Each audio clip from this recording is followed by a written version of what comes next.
ಸಕ್ಕರೆ ಕಾರ್ಖಾನೆ ರಾಣಿ ಶುಗರ್ಸ್ ಅಂತಲೂ ಕೂಡ ಬಹಳ ಪ್ರೀತಿಯಿಂದ ನಾವೆಲ್ಲ ಕರಿತೀವಿ.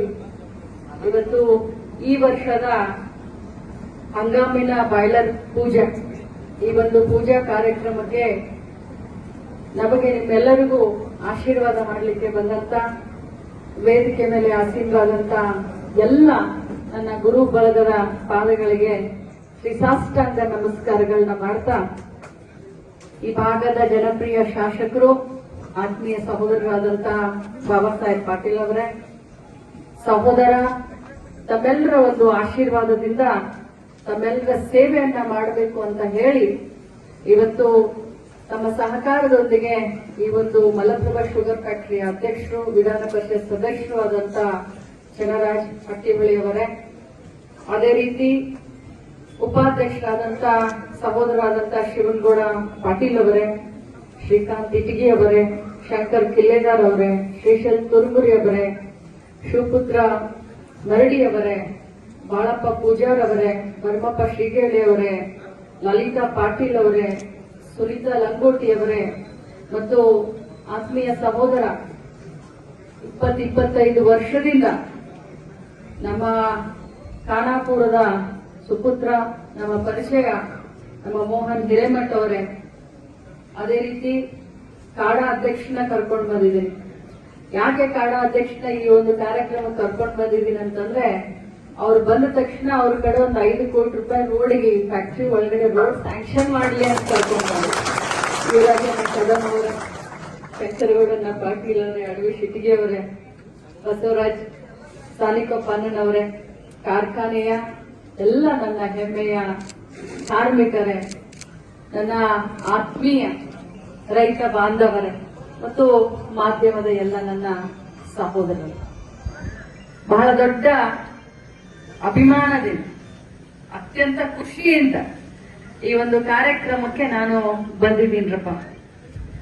ಬೈಲೂರಪ್ಪರಿಗೆ ಹೇಳಿಕ್ಕೆ ಬಯಸ್ತೇನೆ, ನವೆಂಬರ್ 19ನೇ ತಾರೀಕು ಇಂದಿರಾ ಗಾಂಧೀಜಿಯವರ ಜನ್ಮದಿನದಂದು ಬೆಂಗಳೂರಿನ ಒಂದು ಕಂಠೀರವ ಸ್ಟೇಡಿಯಂನಲ್ಲಿ 1 ಲಕ್ಷ ಮಹಿಳೆಯರನ್ನು ಸೇರಿಸಿ ಒಂದು ಕಾರ್ಯಕ್ರಮ ಮಾಡ್ತಾ ಇದ್ದಾರೆ. ಆ ಕಾರ್ಯಕ್ರಮದ ನಿಮಿತ್ತ ಬಿಡುವಿಲ್ಲದ ಓಡಾಟದ ಮೊನ್ನೆ ನಮ್ಮ ಒಡೆತನದ ಹರ್ಷ ಶುಗರ್ ಫ್ಯಾಕ್ಟರಿಯ ಬಾಯ್ಲರ್ ಪೂಜೆ ಆಯ್ತು. ತಮ್ಮ ನನಗೆ ಬರಲೇಬೇಕು ಅಂತಂದ. ಇಲ್ಲಪ್ಪ ತಮ್ಮ ನೀವು ಮಾಡ್ಕೋ ಅಂತ ಹೇಳಿದ್ರು. ಆದ್ರೆ ಇವತ್ತು ಯಾವುದೇ ಕಾರಣಕ್ಕೂ ಜವಾಬ್ದಾರಿಯಿಂದ ತಪ್ಪಿಸ್ಕೊಳ್ಳಕ್ ಸಾಧ್ಯ ಇಲ್ಲ. ಅತ್ಯಂತ ಅಭಿಮಾನದಿಂದ ಈ ಒಂದು ಪೂಜೆಗೆ ನಾನು ಬಂದೆ. ಕಳೆದ ಚುನಾವಣೆಯಲ್ಲಿ ತಾವೆಲ್ಲರೂ ಕೂಡ ನಮ್ಮ ಮೇಲೆ, ಬಾಬಾ ಸಾಹೇಬರ ಮೇಲೆ, ವಿಠಲ್ ಹಲ್ಗೇಕರ್ ಅಣ್ಣನವರ ಮೇಲೆ ಬಹಳಷ್ಟು ವಿಶ್ವಾಸ ಇಟ್ಟು ನಮ್ಮ ಹೆಗಲಿಗೆ ಒಂದು ಜವಾಬ್ದಾರಿಯನ್ನ ಕೊಟ್ಟಿದ್ದೀವಿ.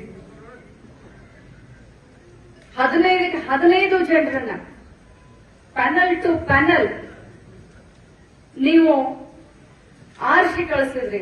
ಕಾರ್ಮಿಕ ಬಾಂಧವರು ಇರಬಹುದು, ನನ್ನ ಶೇರ್ ಹೋಲ್ಡರ್ಸ್, ರೈತಾಪಿ ಬಾಂಧವರು, ಪ್ರತಿಯೊಬ್ಬರು ಕೂಡ ಇವತ್ತು ನಮ್ಮ ಮೇಲೆ ವಿಶ್ವಾಸವನ್ನ ಇಟ್ಟು ಇವತ್ತು ಒಂದು ಸೇವೆಯನ್ನ ಮಾಡುವಂತ ಅವಕಾಶವನ್ನ ಕೊಟ್ಟಿದ್ದೀವಿ.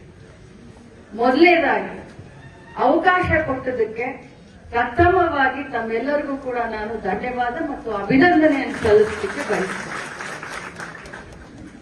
ಬಂಧುಗಳೇ, ನಾನು ಚುನಾವಣೆಯಲ್ಲಿ ಗೆದ್ದಂತ ಎಲ್ಲರಿಗೂ ಕೂಡ ಒಂದು ಮಾತನ್ನ ಅವತ್ತೂ ಹೇಳಿದ್ದೀನಿ, ಇವತ್ತೂ ಕೂಡ ಹೇಳಲಿಕ್ಕೆ ಬಯಸ್ತೇನೆ. ಅಧಿಕಾರ ನೀವು ಕೊಟ್ಟಿರೋದು ವಿಶ್ವಾಸದಿಂದ, ಅದನ್ನು ಉಳಿಸಿಕೊಂಡು ಆ ವಿಶ್ವಾಸವನ್ನ ಬೆಳೆಸಿಕೊಂಡು ಹೋಗುವಂತ ಜವಾಬ್ದಾರಿ ಅವರ ಹೆಗಲ ಮೇಲೂ ಇದೆ ಮತ್ತು ನಮ್ಮ ಹೆಗಲ ಮೇಲೂ ಇದೆ. ಅಧಿಕಾರ ಎಲ್ಲರಿಗೂ ಸಿಗೋದಿಲ್ಲ, ಅದರಲ್ಲೂ ಇದು ಕೋಆಪರೇಟಿವ್ ಸೆಕ್ಟರ್. ಜನರು ಮಾಡಿದ್ರೆ ಅಷ್ಟೇ ನಮಗ್ ಬರುತ್ತೆ. ಇವತ್ತು ನಮ್ಮ ಒಡೆತನದ ಶುಗರ್ ಫ್ಯಾಕ್ಟರಿಗಳಿದಾವೆ, ಅಲ್ಲಿ ನಾವೇನ್ ಬೇಕಾದ್ರೂ ಮಾಡ್ತೇವೆ. ಬಟ್ ಇದು ಅಲ್ಲ, ಇದು ಜನರು ಮನಸ್ಸು ಮಾಡಬೇಕು. ಜನರು ವಿಶ್ವಾಸ ಮಾಡಿದಾಗ 15ಕ್ಕೂ 15 ಅತ್ಯಂತ ಅಧಿಕ ಮತಗಳ ಅಂತರದಿಂದ ನಮ್ಮನ್ನು ಗೆಲ್ಲಿಸಿ ಕಳಿಸಿದ್ದಾರೆ ಅಂತಂದ್ರೆ, ಆ ಅಂತರ ನೋಡಿದ್ರೆ ನೀವು ನಮ್ಮ ಮೇಲೆ ಇಟ್ಟಂತ ಒಂದು ವಿಶ್ವಾಸ, ನಾನು ಇವತ್ತು ಅದನ್ನೇ ಹೇಳಲಿಕ್ಕೆ ಬಯಸ್ತೇನೆ. ನಿಮ್ಮ ವಿಶ್ವಾಸಕ್ಕೆ ಚ್ಯುತಿ ಬರದ ಹಾಗೆ ನಾವು ನಡೆಸ್ಕೊಂಡು ಹೋಗುವಂತ ಕೆಲಸವನ್ನ ಮುಂಬರುವಂತ ದಿನದಲ್ಲಿ ಮಾಡ್ತೀವಿ. 55 ವರ್ಷ ಹಿರಿತನದ, ನಾನು ಹಳೆಯ ಫ್ಯಾಕ್ಟರಿ ಅನ್ನೋದಿಲ್ಲ, ಅಭಿಮಾನದಿಂದ ಹೇಳ್ತೀನಿ, ಹಿರಿಯನ್ನ ಅಂತ ಹೇಳಲಿಕ್ಕೆ ಬಯಸ್ತೇನೆ. ಬೇರೆ ಶುಗರ್ ಫ್ಯಾಕ್ಟರಿಗಳಿಗೆ ಒಬ್ಬ ಮಾರ್ಗದರ್ಶಕ ಆಗಿ ಮಲಪ್ರಭಾ ಶುಗರ್ ಫ್ಯಾಕ್ಟರಿ ರಾಜ್ಯದಲ್ಲಿ, ಜಿಲ್ಲೆಯಲ್ಲಿ, ದೇಶದಲ್ಲಿ, ಸಂಪೂರ್ಣ ಏಷ್ಯಾ ಖಂಡದಲ್ಲಿ, ನಾನು ಚಿಕ್ಕವಳಿದ್ದಾಗ ಪೇಪರ್ನಲ್ಲಿ ಓದಿದ್ದೀನಿ, ನಮ್ಮ ತಂದೆಯವರಾದಂತ ದಿವಂಗತ ಬಸವರಾಜ್ ಹಟ್ಟಿಹೊಳೆಯವರಿಂದ ಕೇಳಿದ್ದೀನಿ, ಏಷ್ಯಾದಲ್ಲಿನೇ ಒಂದು ಕಾಲದಲ್ಲಿ ಹೆಸರನ್ನ ಮಾಡಿದಂತ ಶುಗರ್ ಫ್ಯಾಕ್ಟರಿ ಯಾವ್ದಾದ್ರು ಇದೆ, ನಮ್ಮ ಹೆಮ್ಮೆಯ ಮಲಪ್ರಭಾ ಶುಗರ್ ಫ್ಯಾಕ್ಟರಿ.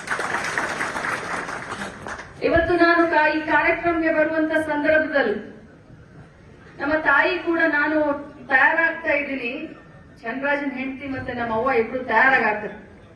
ಯಾಕೆ ಮಮ್ಮಿ ಎಲ್ಲಿ ಕಾರ್ಯಕ್ರಮ ಇದೆಯಾ ಅಂತ ಕೇಳೋದು. ಇಲ್ಲ ತಮ್ಮ ಹೇಳಿದಾನೆ ಈ ಕಾರ್ಯಕ್ರಮಕ್ಕೆ ಕರೆದಾನವ, ಅದಕ್ಕೆ ಬರಾಕತ್ತೇನೆ ಅಂತ. ನಾನು ಹೇಳ್ದೆ ಬ್ಯಾಡ್ ಬಿಡ್ ಮಮ್ಮಿ, ಬಿಸಿಲೈತಿ, ನಾ ಹೊಂಟೆಲ್ಲ ಹೋಗಿ ಬರ್ತೇನೆ ಅಂತ. ನಾನು ತಮ್ಮ ಫೋನ್ ಮಾಡಿದಪ್ಪ, ಯಾಕಪ್ಪ ತಾಯಿನ ಯಾಕೆ ಕರದಿ, ಬಿಸಿಲೈತಿ, ಒಂದ್ ಸ್ವಲ್ಪ ಹಾರ್ಟದ್ದು ಯಾವ ಪ್ರಾಬ್ಲಮ್ ಅವ್ರಿಗೆ. ಅಕ್ಕ ಅವಳು share holder, right, 12 Newton cup ನನ್ನ ಫ್ಯಾಕ್ಟ್ರಿಗೆ ಹಚ್ಬೇಕು, ಅದಕ್ಕೆ ಕರೆದೇನಿ ಅಂತ.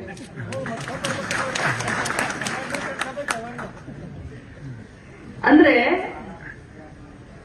ನಮ್ಮ ಮನೆಯಿಂದನೇ ಶುರು ಆಗ್ಲಿ, ನಾವು ಕಾಯ್ತೀವಿ. ನಾವು ನಮ್ಮ ಒಡೆತನದ ಶುಗರ್ ಫ್ಯಾಕ್ಟರಿ ಕಪ್ ತಗೊಂಡು ಹೋಗೋದಿಲ್ಲ. ನಾವು ಶೇರ್ ಹೋಲ್ಡರ್ ಇದ್ದೀವಿ. ಅದು ಕಿತ್ತೂರು ಕಬ್ ಆಗ್ಲಿ, ಖಾನಾಪುರ ಕಬ್ ಆಗ್ಲಿ, ಹಟ್ಟಿಹೊಳಿ ಕಬ್ ಆಗ್ಲಿ, ಅದನ್ನ ಪ್ರತಿಯೊಂದು ಒಂದು ಗಣಿಗೆ ಕೂಡ ಬೇರೆ ಕಡೆ ಸಾಗಿಸಿದ್ಲಿ, ಅದನ್ನ ಮಲಪ್ರಭಾ ಶುಗರ್ ಫ್ಯಾಕ್ಟರಿ. ಯಾಕಂದ್ರೆ ನಾವು ಮೊದಲು ಆದರ್ಶ ಆಗ್ಬೇಕು, ನಾವು ಮೊದಲು ಜವಾಬ್ದಾರಿ ತೆಗೆದುಕೊಳ್ಬೇಕು. ನಮ್ಮನ್ನ ನೋಡಿ ಹಿಂದೆ 100 ಜನ ಬೆನ್ ಹತ್ತ, ನಾವೇ ನಮ್ಮ ಕಬ್ಬನ್ನೇ ನಾವು ಬೇರೆ ಶುಗರ್ ಫ್ಯಾಕ್ಟರಿ ಕಳಿಸಿದ್ರೆ ನಾವು ಬೇರೆಯವ್ರಿಗೆ ಏನ್ ಆದರ್ಶ ಆಗ್ತೀವಿ, ಬೇರೆಯವ್ರಿಗೆ ಏನು ಉತ್ತರ ಕೊಡ್ತೀವಿ. ಅದಕ್ಕೋಸ್ಕರ ಹೇಳಲಿಕ್ಕೆ ಬಯಸ್ತೀನಿ ಬಂಧುಗಳೇ, ಬಹಳಷ್ಟು ಜನ ಬಹಳಷ್ಟು ಮಾತನಾಡ್ತಾರೆ, ಬಹಳಷ್ಟು ಅಪವಾದಗಳು ಬರ್ತಾವೆ, ಆದ್ರೆ ಅದಕ್ಕೆಲ್ಲ ಕಿವಿಗೊಡದ್ಲೆ ಈ ಶುಗರ್ ಫ್ಯಾಕ್ಟರಿಯನ್ನ ನಾವು ನಿಲ್ಲಿಸಲೇಬೇಕು ಅಂತ ಹೇಳಿ ನಾವು ನೀವೆಲ್ಲರೂ ಪ್ರಮಾಣವನ್ನ ಮಾಡಬೇಕಾಗಿದೆ. ಇದು ಹೈ ಟೈಮ್, ಇದು ನೌ ಆರ್ ನೆವರ್ ಅನ್ನುವಂತ ಪರಿಸ್ಥಿತಿ. ಈಗೊಂದು ಸುವರ್ಣ ಅವಕಾಶ ನೀವು ನಮಗ್ ಕೊಟ್ಟಿದ್ದೀರ, ನಾವು ಅದನ್ನ ಯಶಸ್ವಿಯಿಂದ ನಾವು ನಡೆಸಿ ನಾವು ನಿಮ್ಮ ಎದುರುಗಡೆ ನಿಲ್ಲಬೇಕಾಗಿದೆ. ಆದ್ರೆ ನಿಮ್ಮ ಸಹಕಾರ ಚುನಾವಣೆಯಲ್ಲಿ ಎಷ್ಟಿತ್ತೋ ಅದ್ರ 2 ಪಟ್ಟು ಸಹಕಾರ ಈಗ ಮುಂಬರುವಂತ ದಿನದಲ್ಲಿ ನನಗೆ ಬೇಕಾಗುತ್ತೆ. ನನಗಾಗ್ಲಿ, ಬಾಬಾ ಸಾಹೇಬ್ರಿಗಾಗ್ಲಿ, ವಿಠಲ್ ಹಲಗೇಕರ್ ಅವ್ರಿಗಾಗ್ಲಿ ಬೇಕಾಗುತ್ತೆ. ಸರ್ಕಾರದ ಮಟ್ಟದಲ್ಲಿ ಇವತ್ತು ನಿಮ್ಮ ಆಶೀರ್ವಾದದಿಂದ ನಮ್ಮ ಪಕ್ಷದ ಸರ್ಕಾರ ಇದೆ. ನಾನು ರಾಜ್ಯದಲ್ಲಿ ಮಂತ್ರಿಯಾಗಿ ಕೆಲಸ ಮಾಡ್ತಾ ಇದ್ದೀನಿ. ನಮ್ಮ ಆಶೀರ್ವಾದದಿಂದ ಬಾಬಾ ಸಾಹೇಬ್ ಪಾಟೀಲ್ರು, ವಿಠಲ್ ಹಲ್ಗೇಕರ್, ಚಂದ್ರರಾಜ್ ಹಟ್ಟಿಹೊಳಿಯವರು ಕೂಡ ಸರ್ಕಾರದ ಭಾಗಗಳಿದ್ದಾರೆ. ನಾವು 4 ಜನ ಸೇರಿ ಸರ್ಕಾರದಿಂದ ಈ ಒಂದು ಶುಗರ್ ಫ್ಯಾಕ್ಟರಿಯ ಪುನಶ್ಚೇತನಕ್ಕೆ ಏನೆಲ್ಲ ಆಗು ಹೋಗುಗಳು ಆಗಬೇಕಾಗಿದವಲ್ಲ ಅದನ್ನೆಲ್ಲನೂ ಕೂಡ ಹೆಗಲ ಮೇಲೆಲ್ಲ ತಲೆ ಮೇಲೆ ಹೊತ್ಕೊಂಡು ನಾನು ಮಾಡಿಕೊಡ್ತೀನಿ ಅನ್ನುವಂತ ಮಾತನ್ನ ಹೇಳಿದ್ದೇನೆ. ಮೋಹನ್ ಹಿರೇಮಠ ಅವರು ಹೇಳಿದ್ರು, ರೈತರು ಎಷ್ಟು ಉಪಕಾರ ಮಾಡಿದ್ದಾರೆ ಈ ಶುಗರ್ ಫ್ಯಾಕ್ಟರಿಯನ್ನು ಉಳಿಸ್ಲಿಕ್ಕೆ. ಒಂದು ಗ್ಯಾಂಗ್ ಇರ್ಲಿಲ್ಲ, ಒಂದು ಗಾಡಿ ಇರ್ಲಿಲ್ಲ. ರೈತರಾಗ್ಲಿ, ನನ್ನ ಕಾರ್ಮಿಕ ಬಾಂಧವರಾಗ್ಲಿ, ಹೋದ ವರ್ಷ ಅಂತ ಸಂದಿಗ್ಧ ಸಂಕಷ್ಟ ಪರಿಸ್ಥಿತಿನಲ್ಲಿ 1,60,000 ಕಪ್ಪನ್ನ ನುರಿಸಿ ಮತ್ತೆ ಒಂದ್ ಸ್ವಲ್ಪ ಉಸಿರಾಡುವಂತ ಒಂದು ಇದನ್ನ ಕೊಟ್ರು, ಅವಕಾಶ ಕೊಟ್ರು ಅಂತ.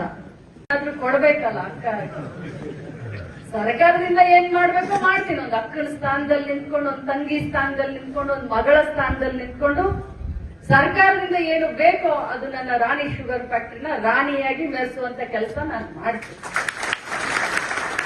ಆದ್ರೆ ಅಧ್ಯಕ್ಷ, ಉಪಾಧ್ಯಕ್ಷರು, ಆಡಳಿತ ಮಂಡಳಿಯವರು ಕಾರ್ಮಿಕರಿಗೂ ಒಂದು ಬೋನಸ್ ಅನ್ನ ತಾವು ಕೊಡಬೇಕು. ಮತ್ತೆ ಅದ್ರ ಜೊತೆಯಲ್ಲಿ ರೈತರಿಗೆ ನೀ ಹಿಂಗ್ ನೋಡ್ಬೇಡ, ಅದ್ರ ಹೆಸರ ರಾಣಿ, ನನ್ನ ಹೆಸರ ಲಕ್ಷ್ಮಿ. ಅಪ್ಪ ಏನ್ ಮಾಡೋದ್ರಿ? ಇಲ್ರಪ್ಪ, ಟೈಮ್ ಅನ್ನ ಸರಳ ಬಂದಿತ್ತು. ನನ್ನ ನಾಗನೂರಪ್ಪ ಅವ್ರು ಹೇಳ್ತಾ ಇದ್ರು, ಬಹಳ ದೊಡ್ಡ ಜವಾಬ್ದಾರಿ ಹೆಗಲ ಮೇಲೆ ಹೊತ್ಕೊಂಡಿದ್ದೀರಿ, ಇದನ್ನ ನೀವು ಪುನಶ್ಚೇತನ ಮಾಡ್ಲೇಬೇಕು, ರೈತರು ನಿಮ್ಮನ್ನು ನಂಬಿದ್ದಾರೆ ಅಂತ ಹೇಳಿದ್ರು. ಹೌದ್ರಪ್ಪ, ಅವನಿಗೂ ವಯಸ್ಸು ಸಣ್ಣದು, ನಮಗೂ ವಯಸ್ಸು ಸಣ್ಣದು. ಖಂಡಿತವಾಗ್ಲೂರಪ್ಪ ಇವ್ರ ವಿಶ್ವಾಸವನ್ನು ಉಳಿಸ್ಕೊಂಡು ಹೋಗ್ತೇವೆ ಅಂತ ಹೇಳಿ ತಮ್ಮ ಎದುರುಗಡೆ ನಾನು ಭಾಷೆಯನ್ನ ಕೊಡ್ತೀನಿ. ಇನ್ನು ರೈತರಿಗೆ ಮೊದಲು ಕಡಿಮೆ ದರದಲ್ಲಿ ರಿಯಾಯಿತಿ ದರದಲ್ಲಿ ನಮಗೆ ಸಕ್ಕರೆಯನ್ನು ಕೊಡ್ತಾ ಇದೆ. ಆ ರೀತಿ ರೈತರಿಗೆ ಈ ವರ್ಷದಿಂದ ಮತ್ತೆ ನೀವು ಸಕ್ಕರೆಯನ್ನ ಕೊಡಬೇಕು ಅನ್ನೋಂಥ ಬೇಡಿಕೆಯನ್ನು ನಾನು ತಮ್ಮ ಮುಂದೆ ಇಟ್ಕೊಂಡು ಎಲ್ಲ ರೈತರಿಗೆ, ಕಾರ್ಮಿಕರಿಗೆ, ತಮಗೆಲ್ಲರಿಗೂ ಕೂಡ ಶುಭವನ್ನ ಹಾರೈಸುತ್ತಾ ಈ ಫ್ಯಾಕ್ಟರಿಯ ಯಾವುದೇ ಕಾರಣಕ್ಕೂ ಎಲ್ಲೂ ಕೂಡ ನಿಲ್ಲದಿಲ್ಲ. ಇಂಥ ಒಂದು ಮಠಾಧೀಶರ ಅಮೃತ ಹಸ್ತದಿಂದ ಇವತ್ತು ನನಗೆ ಬಹಳ ಇಮೋಷನಲ್ ಆಗ್ಬಿಟ್ಟೆ ನಾನು. ತಾವು ಯಾವ ರೀತಿ ಎಲ್ಲರನ್ನು ಬರಮಾಡ್ಕೊಂಡ್ರಿ, ಪೂಜೆ ಮಾಡಿದ್ರಿ, ಆ ಗಂಟೆ, ಆ ನಾದ, ಆ ಕರ್ಪೂರ, ಆ ಮಂಗಳಾರತಿ ನಿಜವಾಗ್ಲೂ ಒಂದು ಶುಭ ಸಂಕೇತ ಅಂತ ಹೇಳಲಿಕ್ಕೆ ನಾನು ಬಯಸ್ತೇನೆ. ಎಲ್ಲರೂ ಜೊತೆಯಲ್ಲಿ ಕೂಡ್ಕೊಂಡು ಒಂದೇ ಒಂದು ದೃಷ್ಟಿಯನ್ನ ಇಟ್ಕೊಂಡು ಪ್ರಾಮಾಣಿಕವಾಗಿ ರೈತರ ಶ್ರೇಯೋಭಿವೃದ್ಧಿಗೆ, ಕಾರ್ಮಿಕರ ಶ್ರೇಯೋಭಿವೃದ್ಧಿಗೆ, ಈ ಕಾರ್ಖಾನೆಯ ಶ್ರೇಯೋಭಿವೃದ್ಧಿಗೆ ನಾವೆಲ್ಲರೂ ಕೂಡ ಕೈ ಜೋಡಿಸೋಣ. ಆಡೋ ಮಾತನ್ನ ಕಿವಿಗೆ ಹಾಕೋದು ಬೇಡ. ಒಂದೇ ಗುರಿ, ಈ ಶುಗರ್ ಫ್ಯಾಕ್ಟರಿಯ ಗತ ವೈಭವವನ್ನ ಮರುಕಳಿಸಿ ನೋಡೋಣ ಅನ್ನೋಂತ ಮಾತನ್ನ ಹೇಳ್ತಾ ತಮ್ಮೆಲ್ಲರಿಗೂ ಕೂಡ ಶುಭಾರಂಭದ ಶುಭಾಶಯಗಳನ್ನ ತಿಳಿಸಿ, ನಾನು ಕೂಡ ಯಾವಾಗ ನನಗೆ ಟೈಮ್ ಸಿಕ್ಕುತ್ತೋ ನಾನು ಕೂಡ ಜವಾಬ್ದಾರಿ ತೆಗೆದುಕೊಂಡು ಈ ಕಾರ್ಖಾನೆ ನಿಮ್ಮೆಲ್ಲರ ಜೊತೆ ನಾನು ಕೂಡ ಬರ್ತೀನಿ, ನಾನು ಕೂಡ ನೋಡ್ತೀನಿ, ವಿಸಿಟ್ ಮಾಡ್ತಾ ಇರ್ತೀನಿ. ಸುಮ್ನೆ ಇವ್ರೆ ನಿಮ್ಮೆಲ್ಲರ ಮೇಲೆ ಸುಮ್ನೆ ಬಿಟ್ಟು ನಾನು ಬರೀ ಭಾಷಣ ಮಾಡಿ ಹೋಗೋದಲ್ಲ, ನಾನು ಕೂಡ ಆಗಾಗ ಬಂದು ತಮ್ಮ ಕಷ್ಟದಲ್ಲಿ ಸುಖದಲ್ಲಿ ಭಾಗಿಯಾಗ್ತೀನಿ. ತಮಗೆ ಅವಶ್ಯಕತೆ ಬಿದ್ದಾಗ ನನ್ನ ಮಾರ್ಗದರ್ಶನವನ್ನ ಮಾಡ್ತೀನಿ. ಯಾವಾಗ ನನಗೆ ಅಕ್ಕ ಅಂತ ನೀವು ಕರಿತೀರೋ ಅವಾಗ ತಮ್ಮ ಬೆನ್ನಿಗೆ ನಿಲ್ತೀನಿ ಅನ್ನೋಂತ ಮಾತನ್ನು ಹೇಳಿ ನನ್ನ ಮಾತನ್ನು ಮುಗಿಸ್ತೀನಿ. ಜೈ ಹಿಂದ್, ಎಲ್ಲರಿಗೂ ಒಳ್ಳೆಯದು.